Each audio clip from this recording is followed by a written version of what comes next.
That's very true. I mean, when you're living in the lie of something in your subconscious that's a trauma, it will cause you a lot of suffering.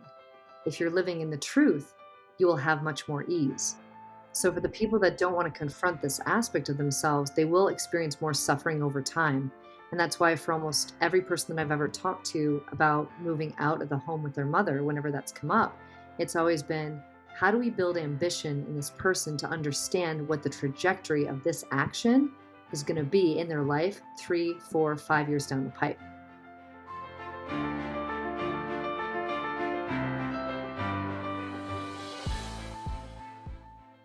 Annie, welcome back to the Superhuman Thank you. I'm Life. so glad to be here. Thanks Yeah, for you're having me. joining. Yeah, you're joining a short list of returning guests. We're episode 165 here with you, and we've only had Larry, one of my other business partners, Josh. We've had Dr. Trish on multiple times. We've had one of my other great friends. So you may be only the fifth or sixth person that's been a returning guest, which the audience should know then that we're going to be bringing some fire today. So welcome I back. love it. Excited about the conversation. Me too. Me too. Thank you for letting me bring the fire. That's always fun. Last time we got deep into how the trauma in our lives is often the story that we tell ourselves. We got some real practical tips for the audience and the men out there. Today I wanted to dive more deeper into the impact that trauma can have on our relationship. And I think maybe the first question I like to start with is, what role, if any, does, whether you call it childhood trauma or any trauma in our life, play in our attraction, or who it is we actually desire and seek as a partner? Oh, goodness. This is a good one because let me tell you what I've noticed from working with couples in their trauma and then also in business over the last, 15 years is that you will actually attract either someone who has a similar trauma to you, or you'll attract someone whose trauma syncs up perfectly with your trauma.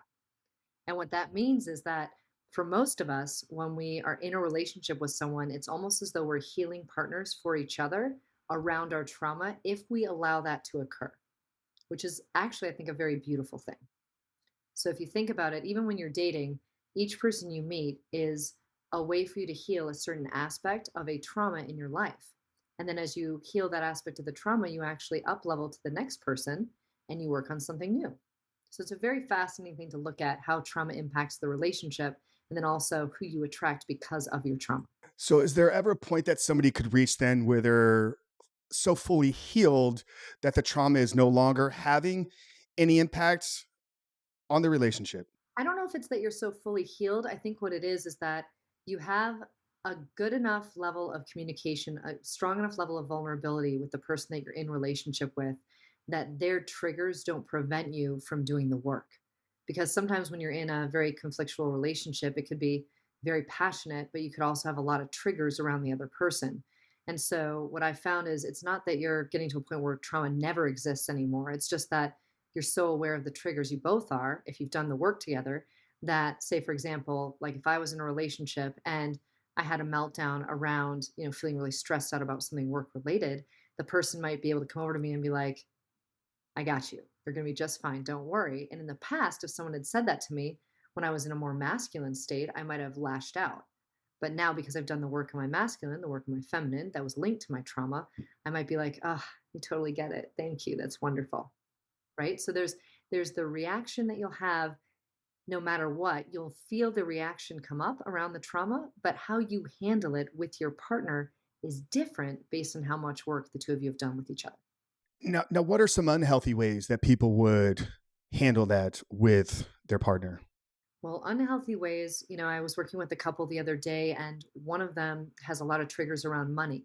And so, whenever money was brought up, he would place it on the other person to say, well, you need to help me with this because you have all this money and I need your support. And she felt very much like, I can't give you any more money because if I do, it's going to be a massive trigger for you.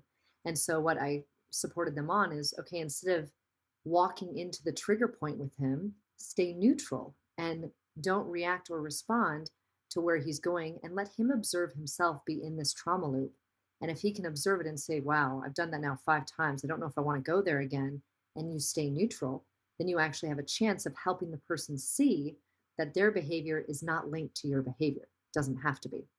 So that's called interrupting the pattern. And that's what we're always looking to do with the trauma, because if not, both, she could get triggered from him being triggered, and then all of a sudden they're in a massive ramp up where both of their masculines are fighting, even though that's the farthest thing from what they want to experience with each other. So that's where you can fall into a little bit of trouble if you let your trigger point or your trauma amp up into somebody else's trauma, and then you're both fighting for no reason other than you're stuck in a trauma loop. You brought up the masculine feminine multiple times already here, and I know that that's been a big role of the work that you've done on yourself as an A driven entrepreneur woman that has set on a mission to tackle the world. Like, you have to, in your day to day life, step into the masculine. You and I have had personal conversations about how you've kind of worked through this on your own. Curious as to what role the masculine and feminine is playing in just trauma in general. Is it always going to appear in these kind of polarity dynamics? Well, I think the masculine and feminine, people have so many traumas around those two things. And you see that as a pattern that exists within relationships, right? Because, Have examples? yeah, so for example, let me think of the best one to use here. So I would probably say the best example I would give you is that because society has created a much more masculine attraction for women, right? We're given more opportunity now, we're able to take on more. We're more likely to be leaning into that masculine piece and not leaning into that traditional feminine piece. And so when you meet someone and you start getting into a relationship, a woman might very much emasculate the man that she's without intention, just because she's so used to having being that forceful with that push energy all day long in her job. So what's really important for most couples is to be able to take the masculine out of the conflict so that it's not two masculine heads going up against each other in that conflict. Because what women tend to do is the man will amp up or the woman will amp up. And because a man, when he comes into conflict with a woman, he has to amp his masculine to try to get her back into feminine. But if a woman's been too masculine at work all day long, it's easier for her to dive into the warrior and start fighting so that they're just amping, amping, amping, amping, and you never have a chance to redirect that energy. So that's where I think our society has done a little bit of a disservice in not teaching as much about polarity, or some of us, we haven't had a chance to learn that much about it. But if you can allow your feminine to show up in conflict, and that's really where you want to look at, what does the positive feminine look like versus the darker feminine? You really want to dig into some of those aspects of the feminine and the masculine so you can very clearly see, oh, I'm in dark masculine here, or he's in dark feminine here, because we don't, that's what causes most, almost all of the conflict off of the trauma. Yeah, I think there's an opportunity here to really zero in and almost get tactical to a certain extent. So 90% of the audience is going to be men, right? And then with that 90% is probably going to be split. Half of them seeking a relationship, seeking that kind of life partner, and then the other half in a long term committed or in a marriage. So speaking to the guys that are maybe in a relationship, in a marriage, or in a long-term committed relationship. So this is appearing in their life probably on a weekly basis, right? They're getting into some type of conflict. What are some signs that maybe a guy could look for that the woman is displaying, that she's leaning more into her masculine? And how can we identify if that's trauma based, if it's situational based, and then what can a guy do? So I know that's a kind of a long-winded kind of three-stage question. Just curious if we can kind of unpack that a little bit. Sure. So the first thing for a guy to look for is if you feel like she's trying to fight you and to basically push energy into you during conflict. So, for example, if she's feeling to you like she's already stressed out or overwhelmed, that's a moment where you have to be careful because that could very easily amp up into the masculine. Because she's overwhelmed, she doesn't know what to do, she's already feeling frustrated. Hmm. So normally in those moments, what I tell the men is I'm like, make sure that you identify the emotion with her and you're like, hey, I can tell that you're getting really frustrated. Would you like me to give you some time alone? And then the key here is for the man to remain neutral, like that tree, right? If you've ever read the book by David Data, The Way of the Superior Man, I would tell everyone in your audience, you must read this book. It is the Bible for all men who want to be in relationship with women. If you read this book, you see very quickly that a man is there to be the tree in the midst of the woman's hurricane or tornado. So, if you want to be able to stay in your masculine and not amp her up into more masculine, your job is to remain neutral and to remain as that tree and let her sort of hurricane around you until she peters out. And the only way to really help her with that is to identify the emotion, not to solve anything, but to identify the emotion and validate the emotion. So, I can tell that you're really frustrated. I really wish it could be different, but I'm here for you in your frustration, right? And that automatically for most women is sort of a shock to their system because they don't expect the man to validate the feeling. They expect you to try to solve the problem. I was just about to say, I mean, this has been, this has been my history with this in many failed relationships. It's like you immediately turn into problem solver mode, right? And I always thought that that was the masculine way. It's right, masculine energy here to solve the problem, here to fix things. You present something that you're emotionally or in real time struggling with. It's like, I don't care how it's making you feel. Here's the answer to solve it. Now let's go solve it. But you gotta ask for permission first, right? And this is the key for men. The key is if you can ask for permission and say, "Hey, I'm validating your feeling. I see that you're frustrated. I'm sorry that you're in this place. Would you like me to solve this with you, or would you like me to just sit here with you in it?" After the recognition and acknowledgement, hey, I know what you're going through, and sympathizing with it. So acknowledge, sympathize, then ask if you'd like some help. Correct. Because then if she does want you to step into the masculine, great. Then you have a very clear opening and you're like, "Oh, I can go in and solve this now." But if you try to solve it without her giving you permission first or without her being open for it, it's gonna amp her into masculine again. Now, what if the guy is so are there can there be moments or situations where this can trigger trauma for a man? It And for that would sure just cause a can. whole nother slew of problems. It for sure can. I mean, what I've noticed for a lot of men who are very nurturing and loving and caring, when a woman goes into the masculine, they almost feel like they have to hyper drive into the masculine, even though they're not comfortable there. And so then it becomes an all out yelling match because there's almost a terror around having to be pushed into a masculine that they're not comfortable with. And so this is where, as much as we can, as men and women, we get to look at this concept of polarity and start talking to the feminine parts of ourselves and the masculine parts of ourselves so that we know what those two sides are saying and what they both want. It's one of the things actually when I coach people, I'm like, all right, well, you've got a masculine side and you've got a feminine side. Do you know what each side wants? Do you know what each side is asking for? And most people have only spent time in, say, their masculine. It's a really helpful activity to go back and forth between the two and ask them, well, what do you want? Why do you want this? Why do you think this is important? And then to ask the other piece, the other side, whether it's masculine or feminine, okay, feminine, you just heard the masculine tell you that you can't do the fun thing until you get the work done. How do you feel about that? So there's a dialogue internally that most people don't have between the masculine and feminine that actually helps work through some of that trauma. Yeah.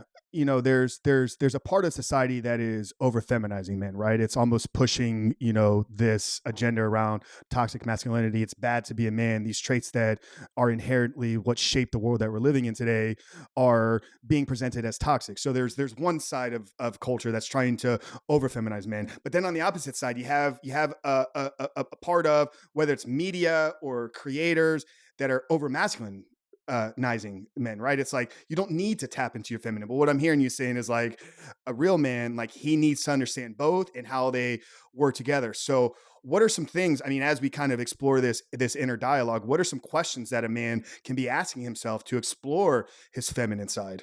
I think, the first way that it's helpful I've found for men to explore this is to really have the men look at the relationship they've had with their mother. Right? And to look at that relationship and ask, what aspects of that relationship with your mother did you feel connected to? What aspects of the relationship with your mother were challenging for you? Right? Because more often than not, the feminine that is within them comes from their mother and how they engage with their mother.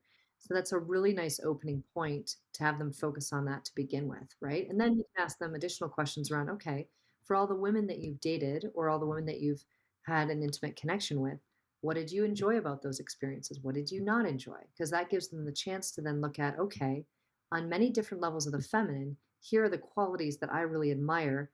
And then they can bring that into their feminine and say, do I have these qualities? Do I need to nurture them a little bit more? Do I have to understand them a little bit more? Just so that they have more of a balance and they can actually feel what that side of their personality incurs and enjoys. Yeah, I want to stay on this relationship with your mother for a while. A couple questions I want to ask you. Something we recently started addressing in our program. So we get guys at all stages and seasons of life. We get guys that are 40s, 50s that are have children in their own home. But we also get a lot of young men that are maybe living at home. They're breaking through. They're in their early 20s and they're trying to figure out, okay, what's the next step in season for life look like for me. We had two guys in one of our groups. Like, it's interesting that they both showed up at the same time, but what they were realizing, and this was through just our weekly calls with them, is that a lot of their struggles or their issue with pornography was stemming from negative toxic relationship with their mom. So these were men that were still being treated as boys in their home, and it made them feel inadequate to a certain extent, and then this would result in them now seeking out and objectifying women through pornography. Just, I don't know if I have a specific question, just curious kind of your professional thoughts and takes around that. I think that is a direct correlation between women being more masculine, right? Because you can be feminine in the home and run the household in a beautiful way that's connecting and nurturing and loving. But when a woman takes it to that next level of being hyper masculinized because of bringing work home with her and not having a transition plan for the time between work and connection time, what I find is most people have no transition plan. And then it's very difficult for the women to show up in their feminine because they haven't been in practice around it. So for the men that are in that experience with the woman where she's trying to control everything around her, that 100% usually comes from her trauma. But there's got to But this be, was this was their mother though. So these were grown men that were still living in mom's house. I don't know if that changes. well, the problem with that then is, right, when you have grown men who are living in their mother's house, they get to make a decision. Do I want to stay in this environment that I know is not supporting my growth as a human being? Or do I want to move out of this environment and give myself a chance to not be hindered by the limitation of how the feminine has always showed up for me.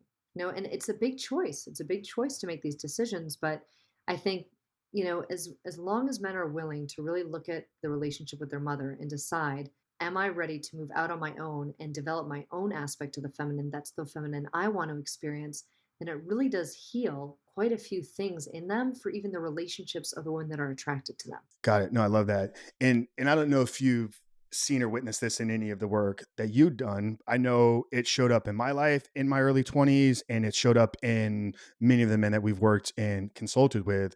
A lot of times at that point, right? It's like I need to move out. I'm ready for this next stage. But then they begin to seek a woman in their life almost to replace the mother.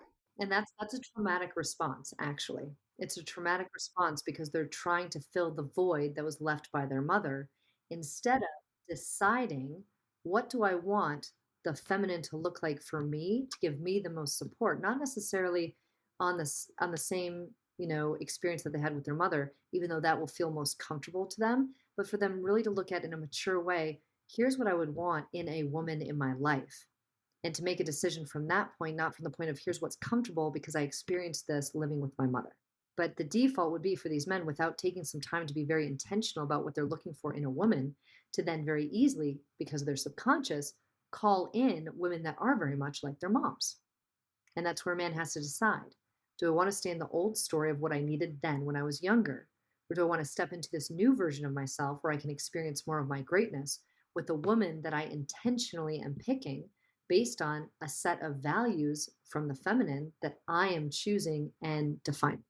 Now, what happens when somebody is aware that the story of their trauma is controlling the decisions and actions that they make? So they know that it's there, right? And they know that a part of the subconscious is controlling the way that they show up, but then they're unwilling to look at it. Like, where, if we span that out over 3 years, 5 years, a lifetime, where does that lead an individual? I mean, to me, it just sounds like nothing but pain and suffering. But yeah, just curious, like where does that go? That's very true. I mean, when you're living in the lie of something in your subconscious that's a trauma, it will cause you a lot of suffering. If you're living in the truth, you will have much more ease. So, for the people that don't want to confront this aspect of themselves, they will experience more suffering over time. And that's why, for almost every person that I've ever talked to about moving out of the home with their mother, whenever that's come up, it's always been, how do we build ambition in this person to understand what the trajectory of this action is going to be in their life 3, 4, 5 years down the pipe, right? Because in the moment, if you're like, oh, everything's fine, she's cooking me meals, I have a free place to stay, right? You don't really see that that over time is going to cause a lot of problems. But when you look at, well, what about when I start dating someone, or what about when I want to increase and do something differently in my career, then all of a sudden it becomes much more problematic because there's suffering linked to not making a change. How does one build ambition? So, ambition, you really have to look at, is the current environment satisfactory or unsatisfactory? Then you have to get them to envision, okay, what's the future environment going to look like if I keep doing this exact same thing? So in the moment, it might be satisfactory. If I keep doing the same thing for the next 4 to 5 years, what is that environment going to look and feel like? You have to make it very real for people. And you can say, okay, if I keep living in my mom's house for the next 4 to 5 years, how would that impact my job? How would that impact my friends? How would that impact my relationships?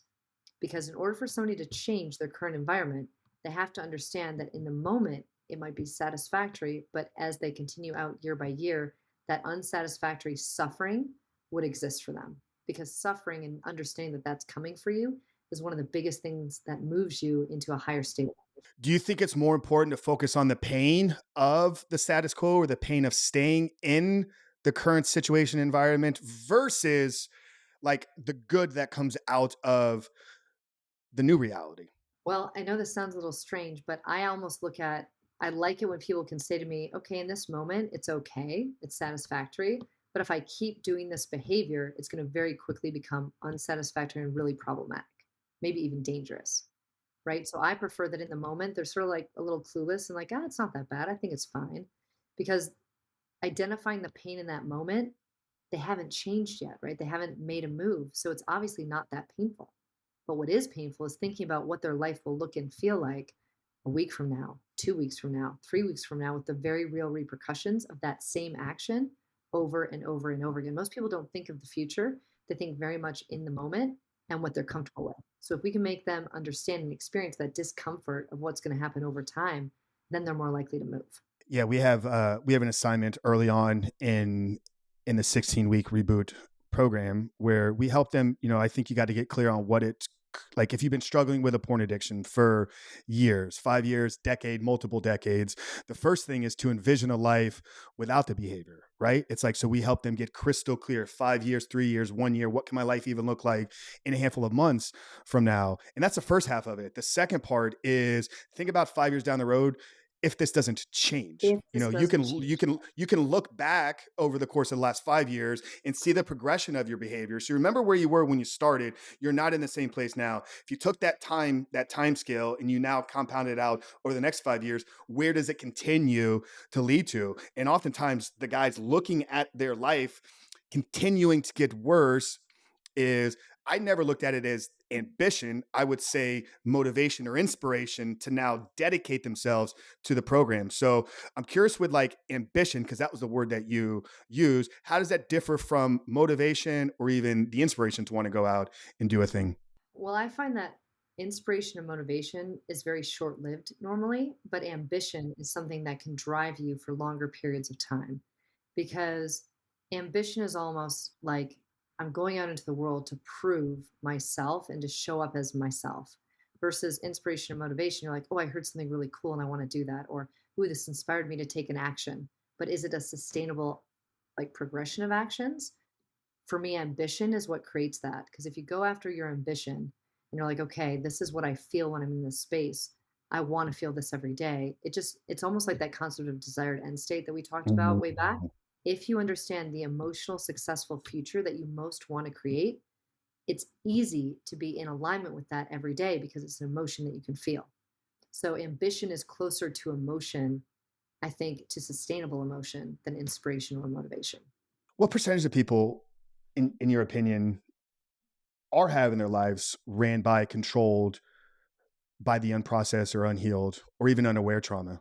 Well, I think, at least from what I'm experiencing in people that I coach and people that I interact with, almost 95%, right? Because not many people go in and do this work. If they go in and do the work, their path dramatically changes, right? The revenue they can create dramatically changes. Even how they show up can dramatically change. But a lot of people are so comfortable in the old story. I mean, even today, I was coaching a gentleman and he told me he's a big entrepreneur. And he's like, Annie, there's no time. I have no time for anything.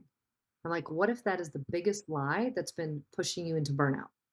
And he literally was like, if that's the biggest lie and that's not true, everything I've been doing around telling myself there's no time is what's pushing me into this burnout. And if I don't change this, I'll never get out of it. I'm like, that's true. So is it possible that this is the biggest lie right now? Right. So until this moment, he's built a successful company, but there's always conflict and tension and resentment in the relationship or even outside of the relationship, just on the teams that he's in, right? Because he's taking care of everybody else but himself.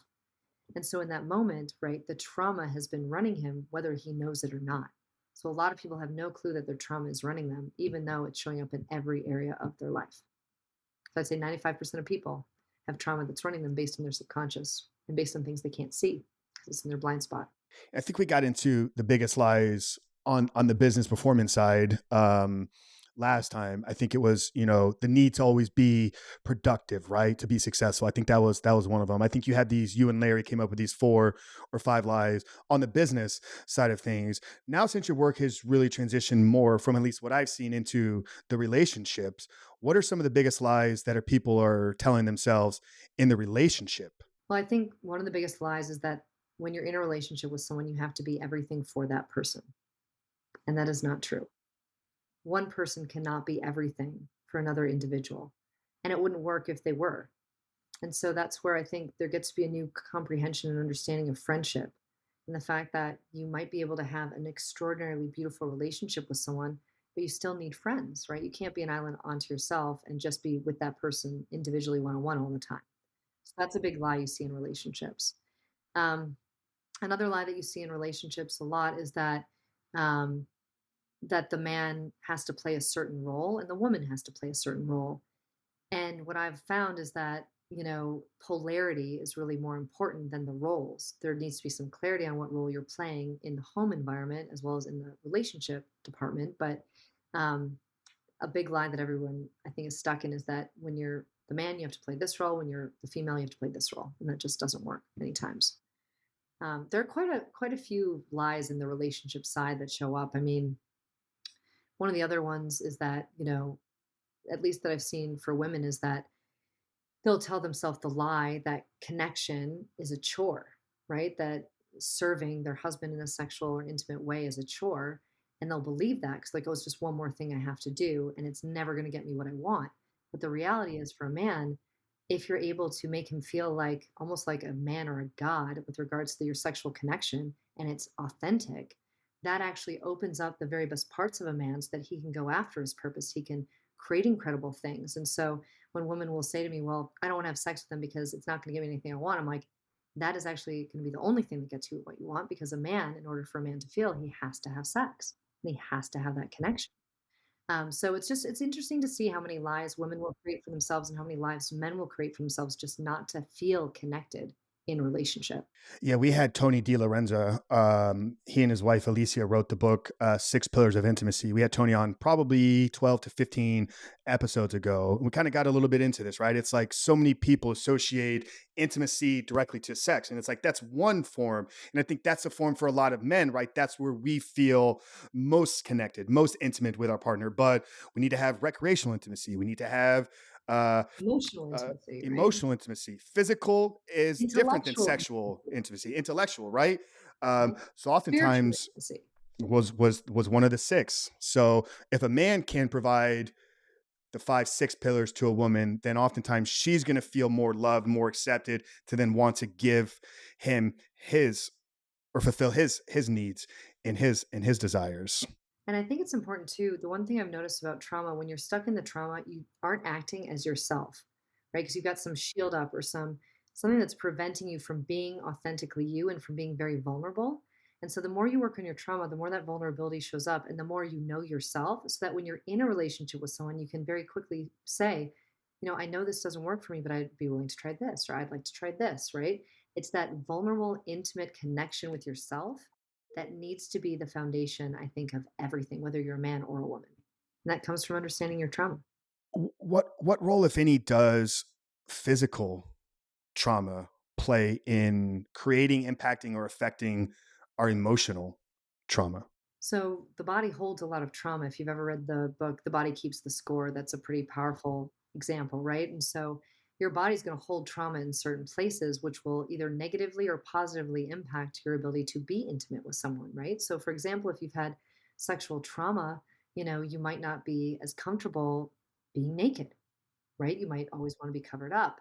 And then you might also not be comfortable having somebody touch you in an intimate way, right? So when you think about sexual trauma, it's not just what's held in your body physically, but it's the emotional attachment to those physical places in your body. So if you can find someone who's a somatic bodywork practitioner or even a polarity therapist, those types of people really help you release the trauma that's stored in the body so that it isn't then linked every time to the emotional trauma. Got it. So all trauma then has some element of physicality attached to it.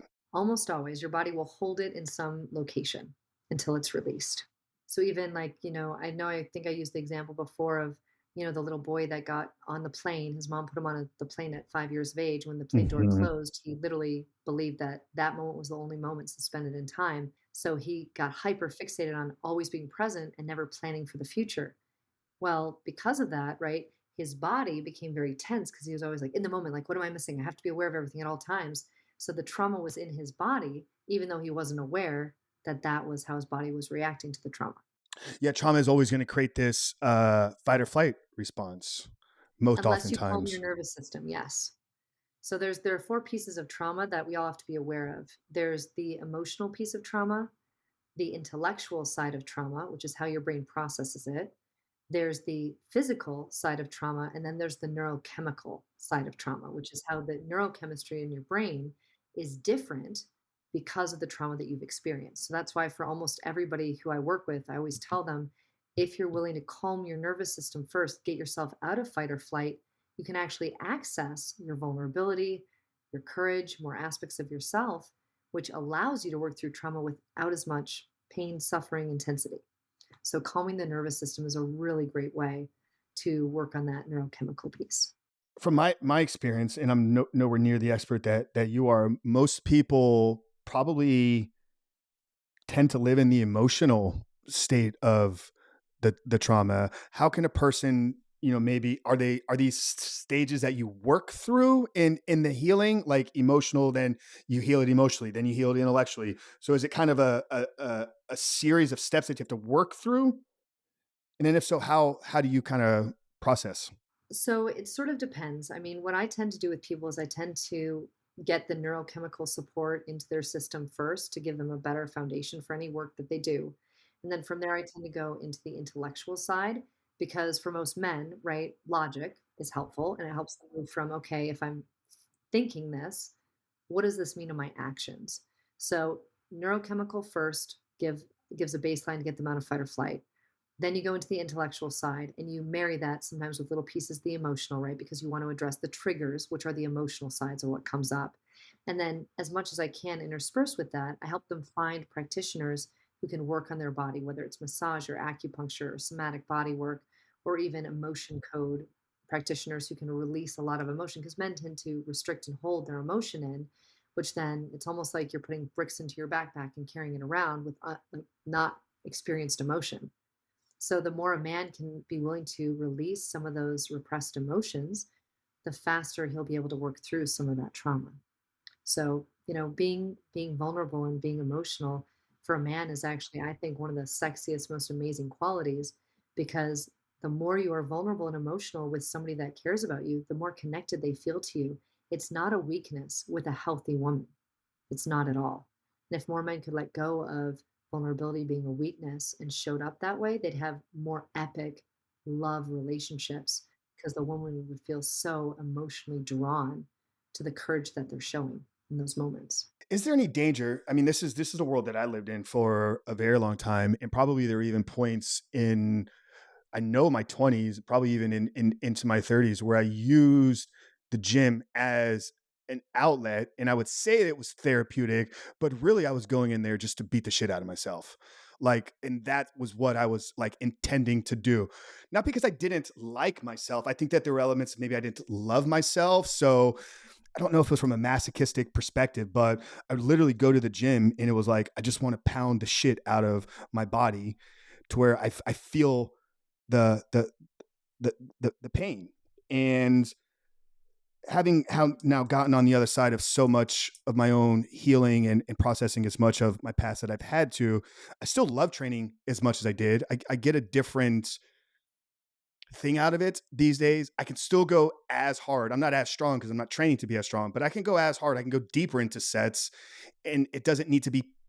It's painful to the body, but it doesn't need to feel like I'm punishing myself. So I'm not really sure I'm articulating a clear Don't question worry, I know here. what the question is, so I can Yeah. help with this. So, what most men do, and I would just say most because it's the majority of men that I've worked with, is that they have used pain to move them in life. Okay, they use pain as fuel, they use it as momentum, they use it to move them instead of really looking at what is the positive thing that could move them, right? Purpose can move a man, but most men don't spend time on purpose, they spend time on pain. And so, what you were just alluding to is the fact that almost every man uses the gym to create some level of pain, and they will also link it to negative self-talk like, "Ah, don't be a pussy, you can get through this, be harder, you have to be harder," in these different ways because they don't have an outlet for their repressed emotion. And so instead of feeling all the positive emotions, they link this up to the pain, which is the negative emotion, to propel them forward because that seems to be societally acceptable. So for all the men listening, if you see yourself doing the same thing where you're really harnessing the pain and using the pain to move you, just know that you're cutting out all the other positive emotions that you could be feeling because you're so hyper focused on the pain to drive you forward. Now, is this the same? Would this be almost the same thing as you see young girls? I knew girls like this when I was in high school that would cut themselves. Like, is it the same emotional? I don't want to say the same wound, It's but is it a kind of is it? similar it's a similar way to feel something instead of feeling nothing, right? So a lot of people will repress all their emotions and then they'll want to feel something, but because they can't open up all their emotions back up again because they've been repressing them for so long, they'll go into anger or pain because that's the only emotion that you can get to when everything else is repressed. So if you're aware of it, if you're aware that maybe this is rooted in trauma, it's because it's hard for me to look back and be like, damn, all that time in the gym, all the bodybuilding, all the pain that I put myself through didn't produce any good fruit, right? Like it shaped me, character development, it shaped me from a physical development. Like I'm still living off of. It's almost like compounding interest in my 30s now because I spent so much time in the gym in my 20s. I have to work as hard, I have to pay as much attention on my nutrition because I put in all the work. So there's so much good that I got out of it. To think that like, okay, I shouldn't have done that. I don't know Well, if I no, that's not would the point. That's not the okay. point. It's not that you shouldn't have done it, right? So the key here is because trauma creates a story and we live into that story, right? We learn skills and we develop certain habits that the world will say are very good for us and we'll experience some of that reward from having built those habits. So for you, going to the gym, you built a habit of health and a habit of really working your body because you wanted to take your body to that next level. Right now, when you do that, it doesn't mean that it's a bad thing. It just means it's a skill set you developed. So, for anyone looking at their trauma, your trauma is going to help you develop a skill set. It's going to also reward you for that skill set, and it's going to get you to a certain point. But when you get to a certain point, you realize, wow, the pain that was needed to get me here, I'm not willing to experience anymore. That's when the switch can flip, and you can be like, all right, that was a trauma response. It gave me a lot of great things, but now I'm ready to do something new. I'm ready to look at what would it be like if pain wasn't leading the charge? What if it was like love? Or what if it was connection? Right? So it's not that it was bad that you did all those things. It was actually epic and exactly what you needed. But when you reach a point where you're like, you know what, that's not working for me anymore. I want to try something different. And you know you reach that point. This is why when I see the guy in the gym that is in his 40s or 50s that is still living like a 20-year-old dumb meathead that's punishing himself and hasn't transcended that to go on to do something bigger. He's still chasing the same dream he was when he's 20. Like there's a place in my heart that I almost feel for that guy that I want to go sit down and have a conversation with him and figure out, dude, what's going on, man? Like there's something more that you're not getting out of this that is going to lead you to something greater in your life. I know I spent New Year's Eve with a guy like this, like incredibly well known, successful bodybuilder across the world. People know him, but he's in his 50s, maybe even in his 60s, and it's like he's still the same man in person that he was in his 20s. And it's like you should have transcended some of these Well, things. he So I wasn't think ready to transcend until you had that conversation maybe. Everybody's on a different journey, right? And so we have to be aware of that, that when you're on your own journey, it's gonna take you time to figure out when you're done with that cycle. how can Some a person people then know? never know. Are there signs? Are there questions? Like, is there a revelation point that people reach There's to? just For me, suffering. There's just suffering. suffering. Because you will feel like you are suffering. You will feel like sometimes it's burnout, sometimes it's suffering, but it's the general concept is if you're living in a lie around a trauma, then you will feel more suffering in your life. If you're living in the truth, you will feel more ease and joy and connection in life. And so that's what I always look for. I'm always like, okay, well, where am I experiencing suffering right now? Like, what team am I on where I experience suffering? And then I always look at that. I'm like, okay, what lie am I telling myself about this experience that is linked to trauma? That if I were to reframe it, I would no longer feel that suffering. I mean, and I'll get very, very personal on this. Larry and I, we went through separation and divorce, and not because I didn't love him or he didn't love me, but more because our traumas were so intensely linked, and we've done work in this space for 15 years. We couldn't unlink our traumas. And what was really cool was this year, for the first time, he and I were both like, "Isn't this magical? We're not together, but I love like who he's become, and I love the relationship he's in, and I'm so thankful for this beautiful woman in his life who's helping raise my children. And I'm not in a relationship, but I absolutely adore my life. I'm super happy, and I'm like, who would have thought that we would get to this point? But sometimes people have to be separate for their trauma patterns to play out so that they no longer get caught in that cycle with each other. So that's the thing I would say about relationships. You got to either play it out and see where your cycle connects and then decide, do I want the cycle to continue, or do I want to do something dramatic and supportive, whether it's learning about your trauma, working on it, or even separating out from it so you don't have to be in it anymore. That's so beautiful. I'm happy for both of you guys. You two are, I mean, literally two of my favorite people in the world. So to hear you share that and how it's, changing and growing for you just makes me It's makes been me so happy. amazing. Yep, it's been Yeah. amazing. It's well worth all of the emotional roller coaster that you go on when you're Yeah. in the process at the beginning. Now with these traumas, linking to each other, how similar are this, in addiction, right? You'll kind of hear the term like codependent, right? It's like you latch onto somebody, you find somebody that is going to almost feed into your behavior. How similar is the trauma linking to a codependent relationship? It is absolutely linked 100%. So, for example, right, my story was that I couldn't be as connected to Larry because if I was connected to him, he might die. And his story was if he caused any problems for me, he would be at fault for everything. So that's like the perfect combination of if I get too connected, then he's going to die. And his whole thing was, well, if I cause any problems, then it's his fault. So now you've got two people who literally can't be connected because if they were connected, the trauma loop would break. But it's sometimes very difficult to get there. And that's a codependency because then we became very good at, well, we work very well with each other. We always contribute amazing things for each other. But that connection point just wasn't where it needed to be. And sometimes you can't resolve a trauma in a specific relationship because sometimes only one person's willing to work on it and the other person isn't. That's the hardest point of the trauma in a relationship is when one person is like, I'm all in, I want to work on this, and the other person says that they don't have any interest in putting in more effort. Circling back to the suffering, I think this may be a similar question as to one I asked you personally in Nashville. But let's say, because you said, how does a person know that they need to transcend, this season or this stage of their life? And you're like, suffering. When the suffering has gotten to the point, or when there's any suffering around the trauma. And I know I asked you kind of a deeper spiritual question around all big religions. Everything says life is suffering. Buddha will tell you that. Christianity, pick up your cross daily. For me, that is there's going to be suffering in this world. If all a person knows, is suffering, maybe they were traumatized early on in life, like one of their first memories is that traumatic experience. So for them, life is nothing but suffering. How do they then know that, okay, I got to get out of this when all they've ever experienced is deep suffering?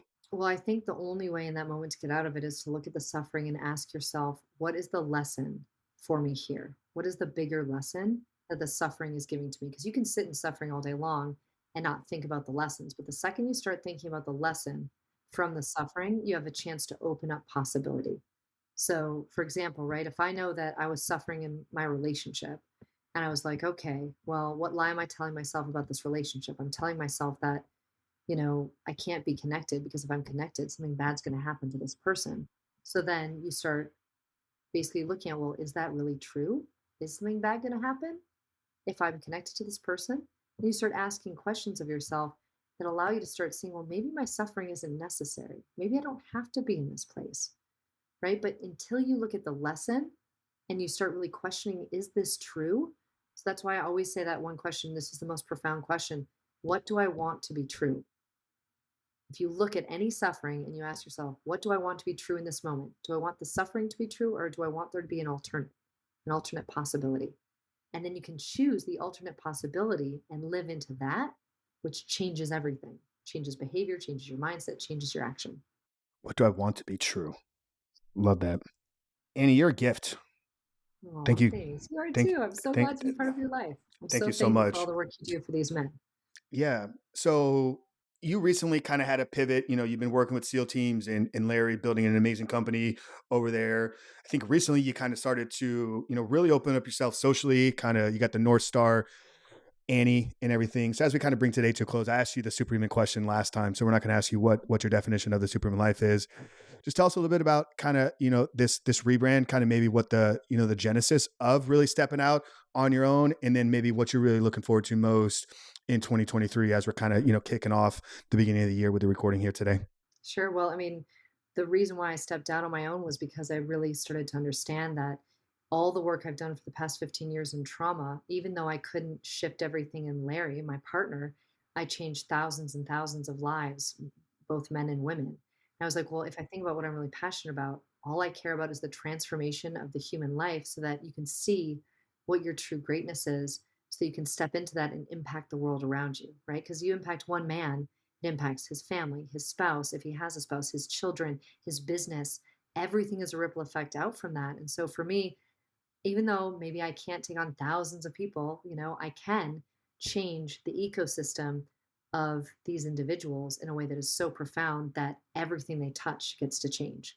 So that for me was my mission in this world, to bring that to more people. And I was doing that with leadership and team performance. I still weave that in, but I know now that the trauma is the key to everything. If you can resolve some level of that trauma, every single person that exists in this world can step more into their greatness, which makes the world a better place. So that's why I'm doing, and you can find me northstar.annie on Instagram. I'll do more live videos coming up here in a bit so that you can see and learn from the videos as well.